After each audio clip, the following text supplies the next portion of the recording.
Thank you for tuning in, everyone. And we're back with another episode of the AC podcast, bringing to you all the live action from the NFL on Sunday. This is tough, man. This is tough. I know it's only week 2. I know I said no overreactions and whatnot, but after really sitting back and analyzing some stuff, I've come to a few realizations. You disgusting Cowboys fans. You pathetic, horrible, annoying Cowboys fans. I can't stand you guys. With some of the luckiest stuff I've ever seen in my life. You just can't make this stuff up. This team gets so lucky, man. Playing the choking, gagging Atlanta Falcons. It's just a disgrace, the Atlanta Falcons organization. Their players, their coach. It's over for Dan Quinn. That's for certain. But on the docket today, we got a lot to get into. We got the Eagles obviously losing to the Rams. That's where I'm going to start. I'm going to undress them because this is unacceptable at this point. It's just unacceptable. This is unacceptable. It's not who they lost to, it's how they lost and what I noticed. And I'm just going to undress this team because I've just had enough. I've had enough. I'm sorry. This is 2-3 years of pain. Well, 2.5 and 2 years and 2 games worth of pain at this point because this is just unacceptable for this team.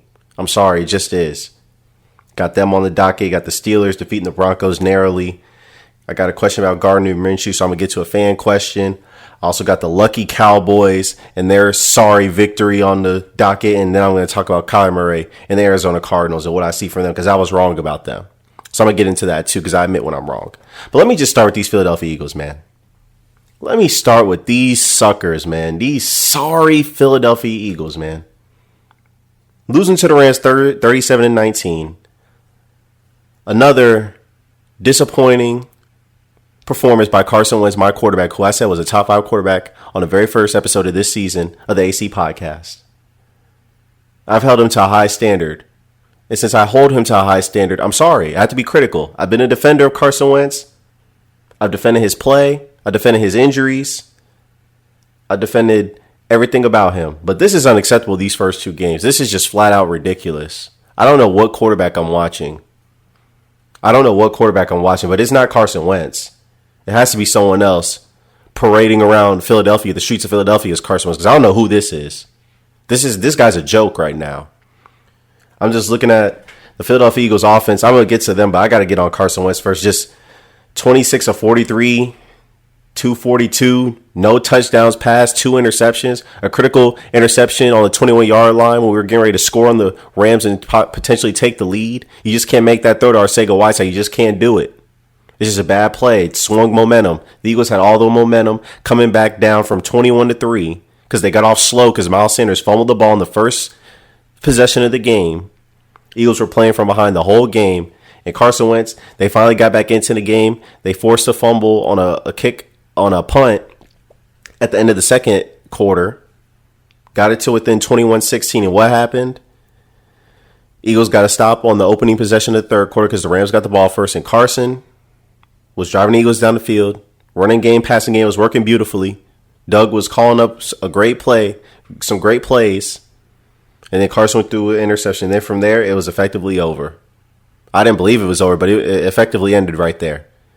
Rams just went on to score. They went on a 3-play drive. The Eagles gave like a 40-yard run to Henderson. And the next thing you know, Rams are in the end zone. Touchdown. Boom. It was just... The Eagles are just a catastrophe on so many levels. I mean, Wentz, he's just not playing well at all. Just 4 interceptions in 2 weeks. After he's thrown 7 interceptions the last 3 seasons. So I don't know what's going on with his decision-making, but it's bad. He's been missing a lot of throws high. His accuracy and his footwork has just been sloppy. It's been terrible. His mechanics have been horrendous. It's just been a joke. I just can't believe what I'm watching from Carson Wentz. It's just not looking good, and last week I could make an argument that the coaching staff wasn't helping him out enough, but this week it was just all on him. He just didn't make enough plays. His accuracy was bad. He missed guys, and he made some bad decisions in critical moments. He's got to take better care of the football. You are a $100 million man. You have to take care of the football. You have to. The team already isn't that talented, which I'm going to get to in a second. But he just didn't play well. Miles Sanders, he looked good in his return, but like I said, he fumbled the ball. I'm just looking at the Eagles. They were relatively impressive on third down. 7-12, just like the Rams. Didn't convert their fourth down throw. Just a terrible throw by Carson Wentz in a double coverage. I mean, no one was open anyways, but that was a play. If any play he was going to do any hero stuff, that was the play he should have held onto the ball long. You can't make an excuse and say the O-line was given enough time because Aaron Donald was rendered ineffective. The Eagles didn't give up any sacks today. Eagles came out with a quick passing game, getting Carson out the pocket and whatnot, getting the running game going. So, I mean, Carson was protected. He had time to throw. He was getting the ball out of his hands quickly as well. Eagles, I just don't know what they're doing on offense, though. Last week, obviously, they just kept doing deep 7-step drops, play actions, and whatnot, and they got sacked a lot because they were trying to showcase their speed that they got with, obviously, Jalen Reagor, John Hightower, got Deshaun Jackson back. He can obviously run deep and whatnot. And then this week, it's like they just didn't have any deep shots at all. They just don't have a balance of what they want to do on offense. It's okay. 1 week we want to showcase our speed. Now this week we still have the speed, but now we want to hone it in and take a bunch of check downs and take what the defense gives us because the Rams were playing a lot of cover 2 and cover 4, taking away the deep parts of the field with keeping their safeties back. And from there the Eagles just kept taking what the defense is giving them. But at some point you have to have a vertical pass. Like you have to have some vertical threat at some point. Their longest pass play was a 25-yard pass to Deshaun Jackson on a corner route. That was it. Other than that, they were just nickel and diming them. And that's great, but then if you're just nickel and diming people, your inaccuracy shows up worse. Because at least if you're hitting long throws, okay, you can live with some of the inaccuracy. But when you're just nickel and diming a defense and you're being inaccurate, that's not good because in those cases where you're nickel and diming the defense, you have to have perfect drives to have scoring drives. And that played a role in the Eagles losing.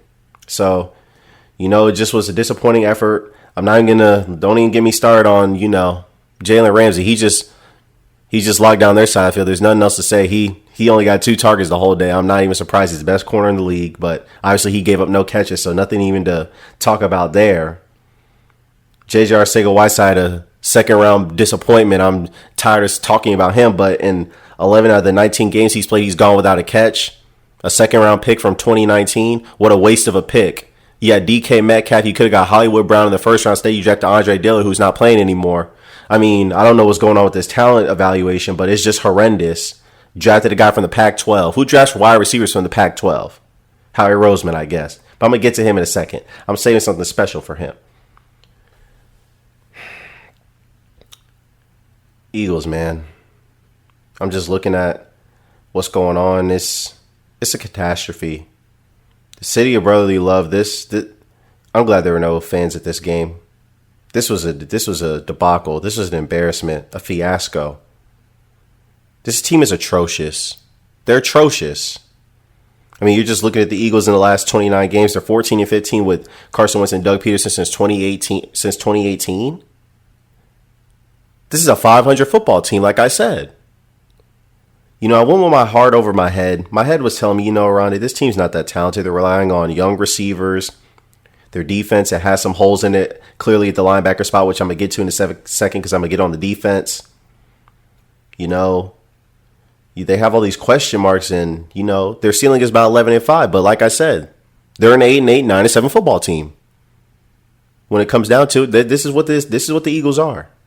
The Eagles are an 8-8, 9-7 football team. That's what their talent says. That's what their performance says. Sure, they can be up on a few teams. Sure. But they're not a legit contender in the NFC. They're not. I mean, no one in their division is, honestly. But at least the Cowboys have talent to compete. The Eagles don't even have that. They don't even have talent to compete for a Super Bowl. They don't have the talent to do it. You're just looking at what the Philadelphia Eagles have done in the first 2 games. 6 turnovers and 1 takeaway in an 0-2 start. The defense, which I'm going to get to right now, has given up touchdowns on 7 of 9 red zone trips. Can't get a stop in the red zone. I gave him a pass last week, but I mean, come on. Rams scored on 4 or 5 trips in the red zone. You can't get a stop. I mean, Jim Schwartz, my God, can you please get a stop? Lord, forgive me. I'm sorry. But can you please get a stop? Jeez. His defense is not good. But I'm going to go level by level with this defense. Because I'm going to expose Jim Schwartz. Because this is flat out ridiculous. This D-line is the highest paid D-line in the league. Javon Hargrave, Fletcher Cox, Malik Jackson, Brandon Graham, Derek Barnett, first round pick, getting about $10 million on that fifth year option. This is the highest paid D-line in the league.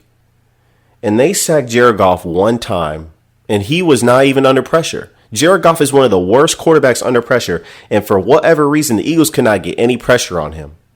Couldn't get any. I mean, I'm sorry to say this, but whoever's the second best defensive tackle after Aaron Donald, it's a distant second. I don't know if it's Fletcher Cox, it's Chris Jones, whoever, but it's a very, very, very, very, very distant second. It's a very distant second. Fletcher Cox, I can't remember the last time he's dominated a game. Last year he was hurt. But it doesn't matter when you're making the type of money he's making.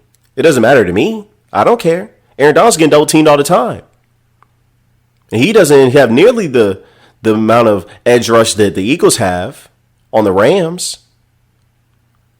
And he's consistently a Defensive Player of the Year candidate. Why can't Fletcher Cox be that? Brandon Graham, I mean, he made that great Super Bowl play, but he's not a guy who gets a lot of sacks. At the end of the day, I know sacks aren't everything. Pressures, QB pressures, QB hits, yes, sure. But Brandon Graham, he's just not that guy. He's not that guy that's going to produce off the edge. I'm sorry. He's getting up there in age as well. You need to let him go. Derek Barnett, he's disappointed as a first-round pick. He's consistently hurt, and he hasn't produced enough to be a first-round pick and starting on the Eagles' defensive line. Javon Hargrave just got their 3-year, $39 million deal in free agency. I just don't know what to say. This is the highest paid defensive line in the league, and I can name about 3-4 better defensive lines than the Philadelphia Eagles, starting with the Steelers, who've led the league in sacks the last 3 years, the 49ers, who definitely get pressure and get sacks, the Baltimore Ravens.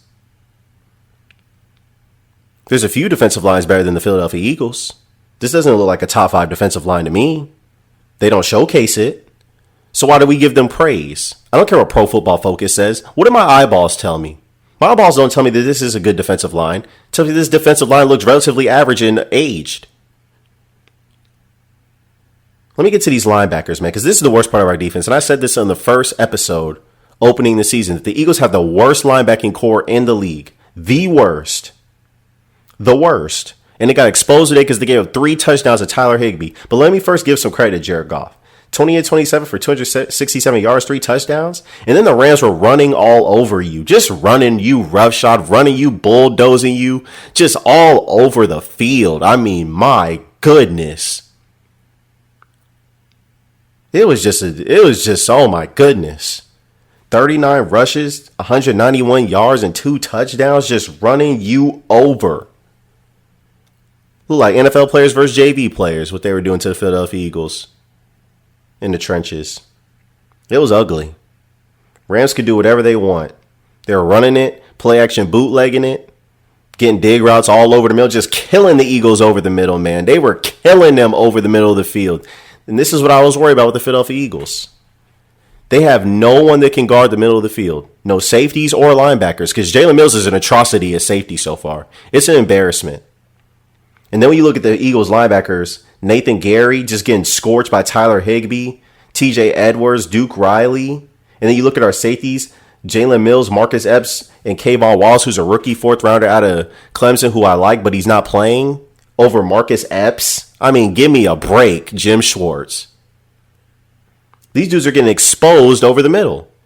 Every Rams run is either going for 0 yards or 10 yards. And that's because if they get past the defensive line, it's over, because they're going to get to the secondary, because the Eagles linebackers they're a joke. They're a joke. They have no eye discipline. They have no coverage ability. They have no lateral movement. They have no agility, no speed. I mean, the Eagles just have completely neglected the linebacker position. Completely. It's never been a focal point of Jim Schwartz's defense, which is a fatal flaw in today's NFL, where it's a passing league and you have to have linebackers that can rush and cover.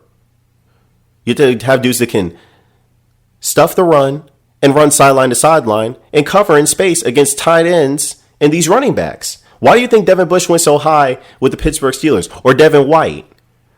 Why do you think Bobby Wagner and Fred Warner and KJ Wright and Quan Alexander is so important to the 49ers and the Seattle Seahawks' defenses, who are similar to the Eagles because they run a cover 1, cover 3 scheme primarily. Why do you think they're so important? Because they cover the middle of the field.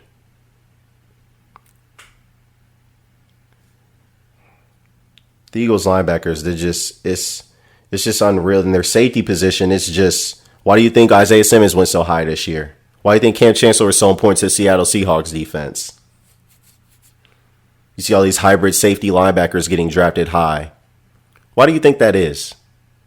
A Derwin James, a Jamal Adams gets traded for 2 first-round picks. Because the safety position, especially the strong safety position, is important because they cover the middle of the field as well as the linebackers. And if you can't cover that, teams are going to eat you up all day. And there's no point in even having that. I mean, at this point, at the rate that the Eagles are going, they might as well just blitz the linebackers because they're not offering anything in the run game or pass coverage. You might as well just blitz them and have the secondary covered because you aren't getting no pass rush any other way. But Jim Schwartz's scheme is to just rush 4. My fault. I'm just looking at the scheme that we run, and it's just got so many flaws in it. The Eagles run a 1-gap scheme, and yes, that works. That works. You have an aggressive style attacking defense. This gets up the field. It's going to tackle the running back on the way to the quarterback. Sure, that's all fine and dandy. That's the philosophy the Eagles run. I have no problem with that. But you have to have some linebackers behind to have some good eye recognition, some play recognition, some discipline, so they're not overrunning every play or getting caught up in the wash every play. If a running back gets past the defensive line, if the Eagles' defensive line doesn't make the tackle, it's going to be a 10-yard gain because the Eagles' linebackers, they're a joke. You can run on the Eagles all day if you want to because their linebacker, you're going to get right to the secondary. You get past their defensive line. Why do you think Seattle and the 49ers defenses were so good? 49ers last year, Seattle this obviously when they had their historic run. They had a good pass rush up front. That's great. But they had Bobby Wagner and KJ Wright, 2 of the best coverage linebackers in the game. They had Richard Sherman shutting down a side. They had Earl Thomas covering the deep post. They had Cam Chancellor along with Bobby Wagner, KJ Wright locking up the middle of the field. Last year with the 49ers, had Richard Sherman locking up a side. Had their safeties playing post. One safety covering Rover in the middle. Had Fred Warner, Dre Greenlaw, Quan Alexander. Any of those 3 linebackers, they're all good coverage linebackers, covering the middle of the field. And then they had their pass rush, obviously. But the Eagles, they think they're so smart. They think they're so smart. Howie Roseman swears he's a genius. I give him credit for winning that Super Bowl. I give Doug Pearson credit for it. I give the whole Philadelphia Eagles organization credit for it. I understand. But these guys are acting like they're the second coming of something that they're not, that they're some forward thinkers, that they're innovators. But they're one step behind the league. Took them forever and a day for the secondary getting roasted, being sponsored by Skittles, Taste the Rainbow, for them to finally invest in a secondary. Because before that, they had Jalen Mills and Ronald Darby starting out there. They finally got someone, Darius Slay, who locks down a side, who locks down a person, but it doesn't matter because Nickel Roby Coleman and Avonte Maddox can't cover anybody. I mean, today you just had them playing off-man coverage, and if you're just going to give the Rams free releases off the line and not going to press them, I mean, what kind of chance are you giving your defense, especially when your linebackers are not good? What kind of chance are you giving your defense? None at all. You're not giving them any chance. Everyone knows the Eagles' D-line just wants to get up the field and rush the quarterback. Well, what do you do to counteract the pass rush? Quick throws, play action, run the ball, hurry up tempo, screen passes. Rams did all that. Did it all effectively. That's why they ran all over them. That's why Jared Goff threw it all over them. But guess what? If you have a corners, if you have a secondary, if you have dudes that can cover in your back 7, the quarterback has to hold on to the ball, and that gives your pass rush time to get to the quarterback. Because the quarterback, he can quick throw it, he can screen, and he can do that all day, and the defensive line will never touch him. But guess what? If the receivers can't get open, the people that the quarterback is throwing it to, the quarterback's got to hold on to the ball. That's why the secondary and the back 7 is way more important than the pass rush these days. But I guess the Philadelphia Eagles don't know that. I guess they didn't forward think that one. They just kept investing in the trenches, thinking that was going to work. Well, if it doesn't, your pass rush, your highest paid defensive line means nothing if you can't get to the quarterback. If the quarterback's not holding the ball, if they're throwing it quick, if they're running no huddle, if they're play action bootlegging on you, it means nothing. Then your pass rush means nothing. Pass rush don't mean nothing if the quarterback's not holding the ball. No matter how quick you get off the line, the ball is gone off the quarterback's hands. It doesn't mean anything. So yes, the secondary is more important than the pass rush in this day and age. Pass defense is way more important nowadays. Your corners, your safeties, your linebackers, covering is way more important than the pass rush. Yes, I said it. You look at this Eagles team, man. There's just not enough young talent on this team, aside from Miles Sanders and Jalen Reagor, who they have to hit on him because they don't have any other young wide receivers. Alshon and Deshaun Jackson are going to be gone next year, most likely. You're looking at J.J. Arcega-Whiteside, who hasn't proven to do anything yet. You passed up on DK Metcalf for this guy. Look at him balling with the Seahawks. And then he killed you in the playoff game last year. You passed on Hollywood Brown, who's balling out with the Ravens. And I mean, the Eagles have to hit on Jalen Reagor. So they need to get him up to speed. They need to start featuring him and getting him the ball in many ways because what they're doing now is just not working. I mean, you just look at it, their offensive line is aging. And then you look at their linebacker and safety positions on defense. I mean, none of these guys are the answer. None of these guys. Marcus Epps, Jalen Mills. I think Kayvon Wallace could be, but he's not playing. He's not even getting experience over Marcus Epps, a journeyman safety. And then Rodney McLeod, he's getting up there in age too. So who do you have to replace him? No one. And then you look at their cornerbacks. I mean, Nickel Roby's on a 1-year deal. Avonte Maddox, he's okay. He's nothing to write home about. And Darius Slay, we just gave him the most money for a quarterback. But we only have one corner. This Eagles defense, it's not going to stop very many people. Last year was the corners. Now this year is going to be the linebackers because they didn't invest in the linebacker position. Now the Eagles are going to get killed all over the middle of the field. All over the middle of the field. And they only have the right personnel to play a cover 3, cover 1 scheme because their linebackers have no coverage ability at all. This is not good. This is not good. This is not good at all. This all falls on Howie Roseman, the GM. I'm sorry, but it does. His poor drafting has left this team with no young players. He refuses to trade number 1 or first round picks. DeAndre Hopkins and Stephon Diggs, they're on teams that are 2-0 right now. And the Minnesota Vikings and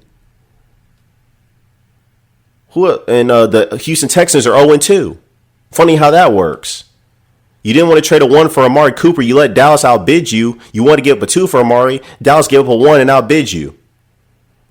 I mean, the Eagles are just, Howie Roseman's just a cheap guy. I mean, he's good at managing the salary cap. I'll give him credit for that. But as far as accumulating talent, this is all on him. You lost second and third round. You cut second and third round picks from the 2017 draft, and Sidney Jones and Rasul Douglas, who are clearly busts.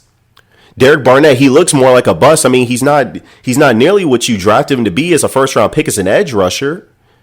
Then you're talking about Donald Pumphrey. He's not even on the roster anymore in a historic running back class that had Alvin Kamara, Marlon Mack, Joe Mixon. You didn't get any of those guys. Dalvin Cook, you didn't get any of those guys in 2017.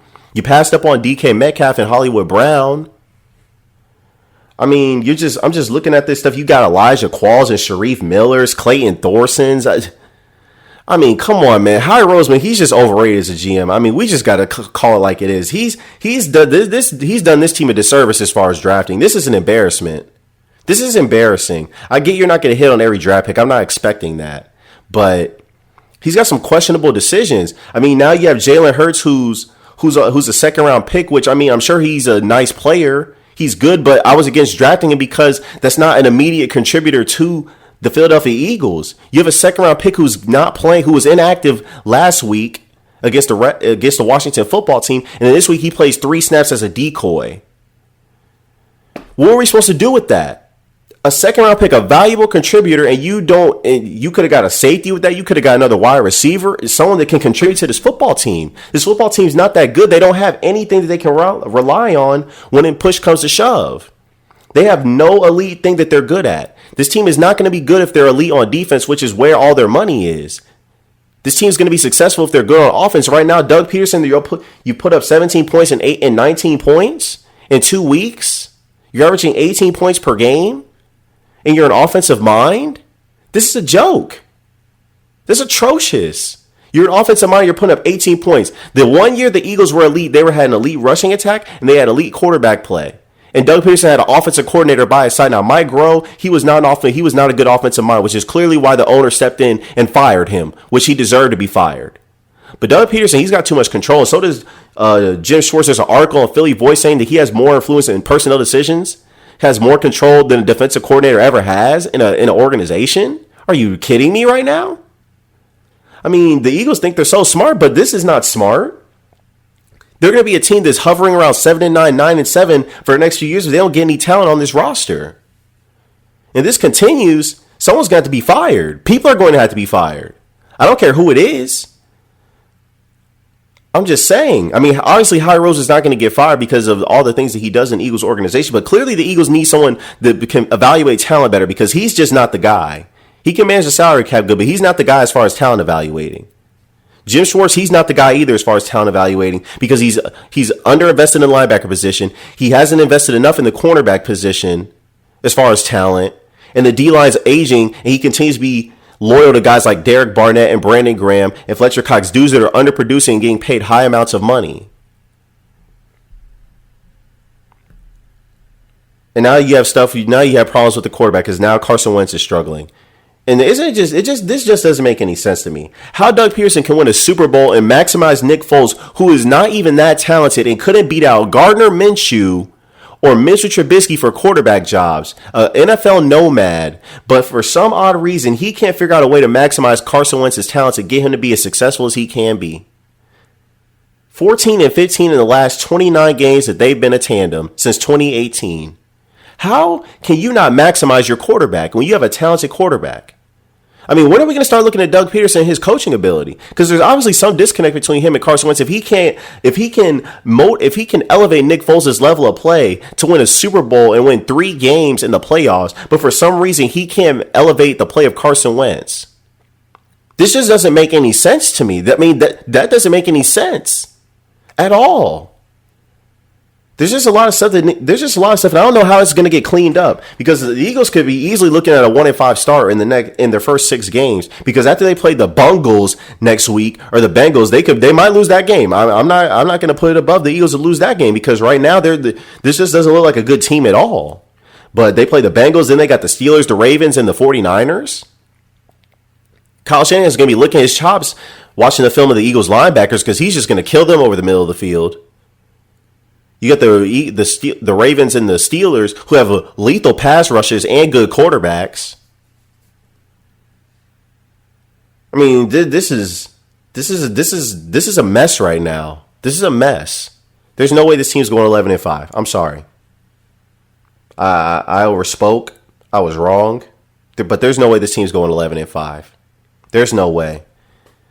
There's just no way this team is going 11-5. I can't see it. This is so disappointing. An 0-2 start to the season. This is so disappointing. Words can't even describe what I've been seeing. Oh, and while I'm at it, let me still get on Jim Schwartz's defense. 3 interceptions in the last 12 games, so your defense doesn't even force turnovers, which are stale, plain defense.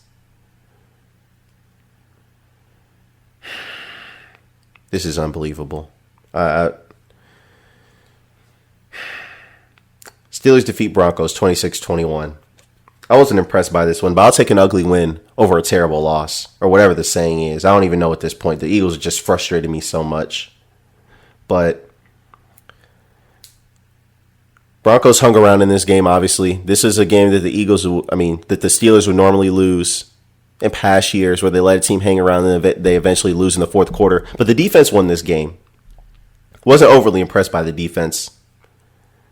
Wasn't overly impressed at all. Obviously, Drew Lock got hurt. Steelers forced 2 turnovers on defense, a pick and a fumble. Obviously, on the play that Drew Lock got hurt, and he got knocked out the game. Jeff Driscoll entered the game, obviously, and took over for the rest of the game. But the Steelers, their run game looked good. I'm not really a firm believer in James Conner, but I got to give him his respect today. 16 carries for 106 yards and a touchdown, obviously. Benny Snell fumbled the ball, just not a big believer in him either. I want to see Anthony McFarland play. That's what I want to see. But when you look at the Steelers, obviously Ben Roethlisberger, he played relatively good minus that bad interception that he threw, but he was fine. 29 of 41, 311 yards, 2 touchdowns and interception. But he was impressive for the most part, and he was also impressive in the victory against the Giants as well.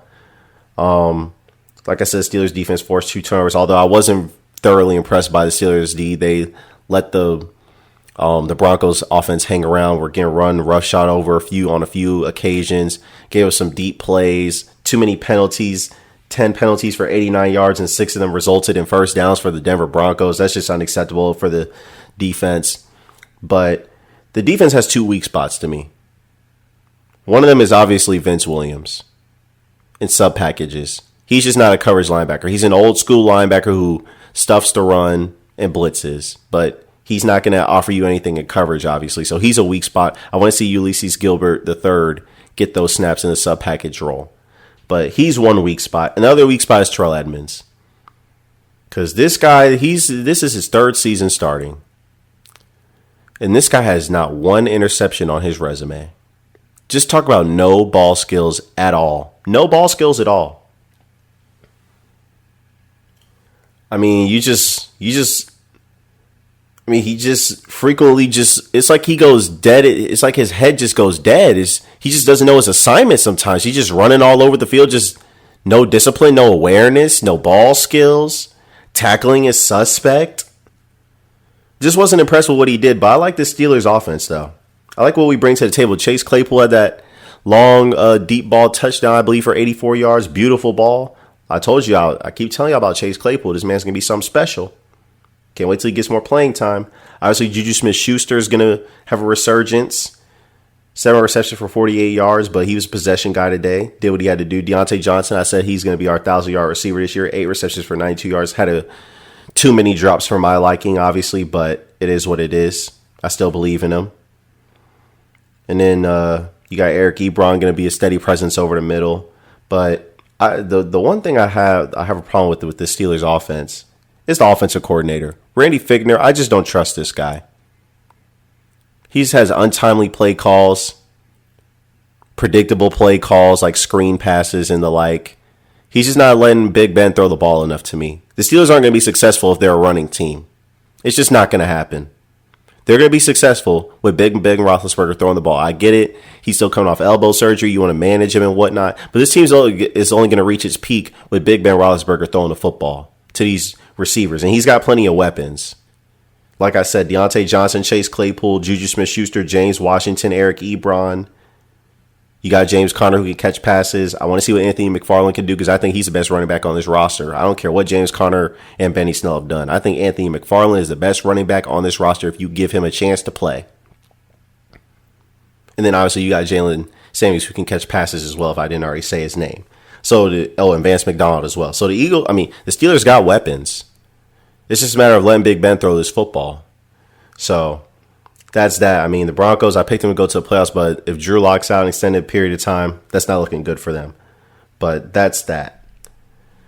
Let me get to my fan question.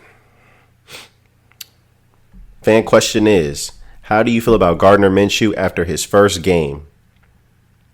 Gardner Minshew was impressive versus the Indianapolis Colts. Obviously completed 95% of his passes, 19-20, 173 yards, 3 touchdowns. I mean, the guy can throw the football. There's no doubt about that. He's obviously not the greatest talent, obviously. He obviously has limitations. But he's a serviceable quarterback. He's a starting caliber quarterback. He's not going to be a star or anything like that. But I think when you're looking at the quarterback position in Jacksonville overall, I know this isn't like a direct answer to the question. I'm just furthering conversation. But when you look at the Jacksonville Jaguars quarterback situation overall, obviously there's the hashtag tank for Trevor, obviously, because he's going to be Trevor Lawrence is obviously going to be gonna enter the draft at some point when the Clemson season ends and whatnot. But I think Gardner Minshew is good enough to be a starting caliber quarterback in this league. I think that, he can do some good things, obviously, as far as throwing the football, making reads, going through his progressions. He is an accurate thrower for the most part. Obviously, today wasn't his best showing, but he was 30 of 45 for 39 yards, 3 touchdowns, 2 interceptions versus the Tennessee Titans. Obviously, they lost that game. But I think Gardner Minshew is good enough to keep the seats filled and create intrigue in Jacksonville. Obviously, Jacksonville has traded away a lot of stuff. Yannick Ngakoue, Calais Campbell, Jalen Ramsey, AJ Boye, Ronnie Harrison. They've just traded away a lot of stuff. So obviously they don't. Leonard Fournette released. So obviously they don't have a lot of talent and whatnot. And so they'll be a competitive team, obviously, because Doug Marrone is going to run the football, that type thing. He's always going to have a tough-minded team. But like I said, I think it's another. Gardner Minshew's good enough to keep intrigue and keep the seats filled. And while you're quote unquote tanking for Trevor, Jacksonville Jaguars, they can middle around a 6-10 to 8-8 football team and still have those 2 first-round picks that they can trade up for to get Trevor Lawrence. So I think that's the appeal right now for the Jacksonville Jaguars overall. Like I said, Gardner Minshew, maybe he'll be a backup there at some point, or maybe they'll trade Gardner Minshew because it is a quarterback-starved league. But I do see potential in him, not as a star, but as a starting caliber quarterback who can win games. And as we've seen, Blake Bortles took the Jacksonville Jaguars to the AFC Championship game. We saw Ryan Tannehill take the Titans to the AFC Championship game last year. So obviously we saw Nick Foles win a Super Bowl as a backup. So it can be done that, a regular, starting caliber quarterback can take you to, pretty good heights. Not win you the big game in all instances. Obviously, most of the times you're going to meet a superior opponent, an elite quarterback in the Super Bowl. But they may be able to get you there, and you roll the dice with those chances getting to a Super Bowl. So I will say that about Gardner Minshew and the Jacksonville Jaguars as a whole. But let me get to these Cowboys, man. That was the luckiest stuff I've ever seen in my life. I mean, you talk about the Atlanta Falcons just choking it away. Cowboys won this game 40-39. There's no other explanation for this except for the Cowboys got lucky and the Atlanta Falcons choked it away. I mean, you're up 15 with 5 minutes to go in the fourth. You had them down 20-0 at one point. Cowboys lost 3 fumbles, had 2 failed fake punts that they went for on 4th down. I mean, Atlanta Falcons had this team dead to rights. And your defense couldn't get a stop. They're so atrocious. Obviously, give up 40 points. You're atrocious on defense after you got a nuclear bomb dropped on you by Russell Wilson last week. Russell Wilson just went Darth Vader on them, took out the lightsaber and got to slicing them up left and right, using the force, all types of stuff on them. But you look at the Cowboys, and Dak Prescott won this round against Jerry Jones. I told you guys last podcast, this is going to be a 16-round fight between Dak and Jerry. And Dak lost last week against the Rams, and Jerry got one up, and Dak came right back and gave Jerry a right hook in his gut, or rather in his wallet, and said, "Give me my money." And so now this fight is tied 1-1, and Dallas plays Seattle next week. But like I said, the Cowboys got lucky. There's not really much to discuss here. Obviously, they kicked that onside kick. No team had any timeouts left. Falcons foolishly just hovered around the ball, let it go 10 yards, and then didn't hop on it. Obviously, it was astute by the Cowboys to hop on the ball as soon as it went 10 yards. Falcons should have just jumped on the ball. They would have had possession, need the ball, game over. Cowboys are 0-2, but instead they foolishly choked it away. And what else can we say or come to expect from the Atlanta Falcons? They're just a joke, literally. They're a joke. They're like a knock-knock joke. Knock-knock, who's there? The Falcons. Ha, ha, ha. You only have to finish the rest of the joke. That's what it is with the Atlanta Falcons. You see they choked away a 28-3 lead against the New England Patriots, and now they've choked away a 20-0 lead to the Dallas Cowboys. I mean, it's just... And then you already knew once the Cowboys got the ball, it was over. Because the Atlanta Falcons defense is atrocious. It is atrocious. It is atrocious. I knew once they got the ball, it was a wrap. CeeDee Lamb made a big play. Got in the field goal range, hand to Zeke. Clocked the ball. Field goal, Greg Zuerlein, obviously is one of the top kickers in the league. Game over. Jerry Jones was happy. Still don't think the Cowboys are a contender, and I'll tell you why. Their pass rush is suspect.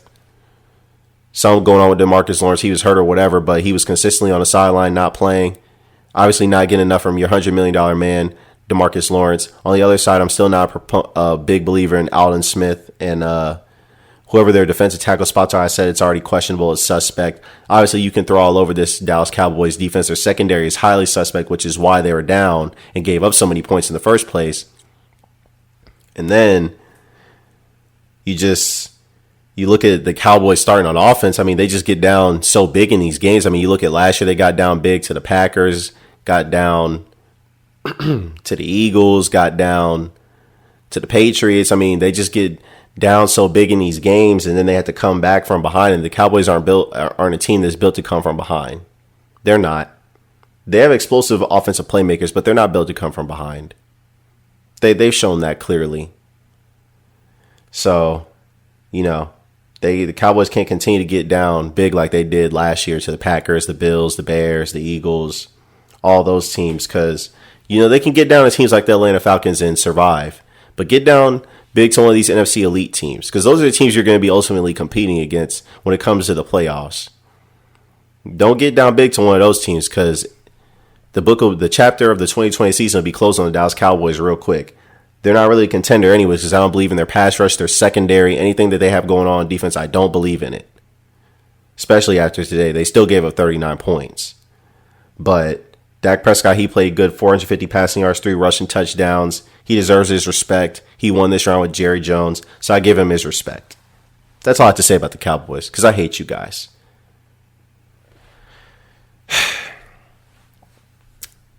Arizona Cardinals. I was wrong about this team. I said they were doomed for nothing but last place in this division. But with the 49ers, slew of injuries. Raheem Mostert went down. Jimmy Garoppolo down 4 to 6 weeks with an ankle. Solomon Thomas and Nick Bosa both down with ACL injuries most likely. Kittle still out, obviously. Brandon Ayuk and Deebo Samuel are still hurt. I mean, I'm just looking at this 49ers roster. I mean, geez, they're just getting ravaged by injuries. Ravaged. So when I look at the San Francisco 49ers, I mean, it's looking like they might be destined for last place, if anything. But when I look at these Arizona Cardinals, Kyler Murray is something special. He is something special, man. Lightning quick release. Obviously, I'm an Oklahoma fan, so I'm a big proponent of and supporter of Kyler Murray. But like I said, Kyler Murray is something special. 26 to 38, 286 yards, a touchdown, an interception, 8 carries for 67 yards, and an additional touchdown against the Washington football team. I mean, this guy, he's making the second-year jump. He's making it. They can run the ball good, 32 carries for 160 yards. Obviously, he's got good receiving threats with Larry Fitzgerald, with DeAndre Hopkins, an elite receiver. You got Kenyon Drake, who could do some things out of the backfield, catching the ball. You got Christian Kirk. And you got Andy Isabella, who's a speedster who can make some big plays. And then Cliff Kingsbury, his offense looks relatively good this year with some talent on it, obviously. I mean, the Arizona Cardinals, they're no joke. And on defense, they're pretty stout. Isaiah Simmons, he's going to continue to improve. You got Patrick Peterson. You got Chandler Jones. Corey Peters in the middle of the defense. You got Hassan Riddick. You still got Budda Baker as well. I mean, you got some talented players on this defense. They're not completely shot on defense as I thought they were. So they can do some things for sure. They can do some things. And then you obviously see the impact that DeAndre Hopkins has had on Kyler Murray's development, because this week DeAndre Hopkins had 8 catches for 86 yards and a touchdown. Last week against the 49ers defense, he had 14 catches for 151 yards. My goodness. Kyler Murray's no joke. He's not Lamar Jackson elusive, but he's got wheels. He can run the ball and create, for their running game, affects the passing game. You got to account for him in the running game, so the defense has to account for him when they're putting people in the box. So he affects the box numbers, makes it easier for him to throw the ball just because of his wheels as a runner. Arizona Cardinals might be onto something. They're 2-0. Seattle's most likely about to be 2-0. Rams are 2-0. 49ers, not looking good for them. They won the game against the Jets. The Jets, Jets. But right now they're the joke. Joke. Joke. Because Adam Gase deserves to be fired. He's just an atrocious coach. Everything he touches is terrible. I don't know how he got the job and how he continues to keep his job in New York. I don't know how he does it. He must have pictures on someone. He must have it in good with one of the family members, the owner. I mean, he's got something on somebody because this just doesn't make any sense, man. Adam Gase turned Le'Veon Bell basically into a scrub. Sam Darnold, he's regressed. You think he's a franchise quarterback, but we can't tell with Adam Gase. Robbie Anderson's balling on another team. You got no O-line. You trade away Jamal Adams. The owner's trying to be something in Europe or the UK, whatever the heck he's trying to do. Woody Johnson. I mean, the New York Jets are a joke. They're a dysfunctional franchise and they're a joke. But that was just a side note. But anyways, yeah, the Cardinals, they can do some things. They might be able to do some things. I underestimated them. They might be able to make the playoffs. Especially playing a last place schedule too, because they came in last place last year. So they're going to play the last place division opponent of every team in the NFC. Oh yeah, they can for sure make the playoffs. That's for sure. And they're already 2-0 and they're looking good. So they deserve respect for sure. They deserve respect. But that's all I got for you guys. Of course, if you have any other fan questions, if any other fans have questions, make sure you drop them. I'll answer anything. Shoot, we could do a whole episode of fan questions if I get that many. I'll drop all the content I have. I'll just answer you guys' questions.